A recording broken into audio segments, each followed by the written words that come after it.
I just want to remind people again one more time that if you do have questions, especially after hearing John's remarks, you may submit them on the card if you're in the live audience, or Twitter via hashtag #CreatePathways.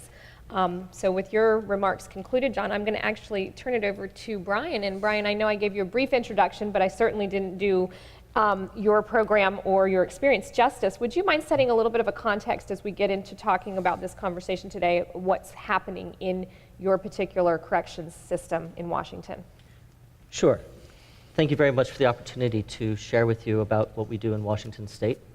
Washington is a place where we pride ourselves on innovation, and in the last few years we've been trying to bring as many innovations from our main communities into the prisons.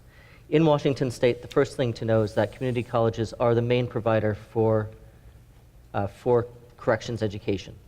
So what that means is that articulation is very easy for us, and it's much simpler than in other states where we have K-12 being the main provider. The particular programs that I supervise, we have an adult basic education program, GED, a very small ESL program, and then a number of vocational programs. And over the years, we've tried to use the career pathways notion of latticing and laddering in developing those. So we have a basic computer course. We have that then leads into a software development course. We have a basic building and maintenance and technology course that leads into a green building and sustainable carpentry course. We also have sustainable horticulture. We have a baking program, which I'll talk about briefly in a second. And then we have business classes that include both entrepreneurship, management, and bookkeeping. And those classes are available for anybody in any of the other vocational programs, business concepts, and apply them to the particular vocational field.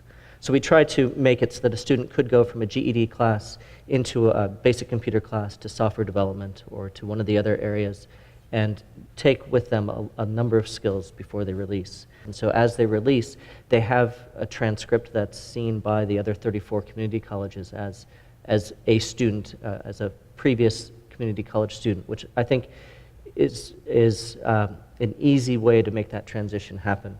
It's not perfect by any means, but it does break down that barrier.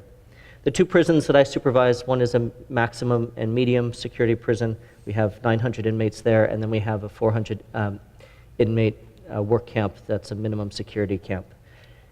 We serve about 250 students every day, and we have full-time classes all year round. We take very few breaks to try and keep our students busy as much as possible. So I think one of the things that we tried to do that was unique and that we've been developing in Washington State is the IBEST program. IBEST is the Integrated Basic Education and Skills Training. What it does is it combines a professional technical vocational instructor with a basic skills instructor. And they overlap for at least 50% of the time. The way it's funded is that we earn enhanced FTEs, so students count for more FTEs than they normally would. And those two instructors then develop the curriculum together. We've done it in our baking program. It's been very successful. You can take a student who does not have a GED and put them into a program like this, and they're able to get their GED while they learn baking skills. It's now done at 4 other prisons in everything from heating, ventilation, air conditioning, carpentry, building maintenance, and I believe horticulture.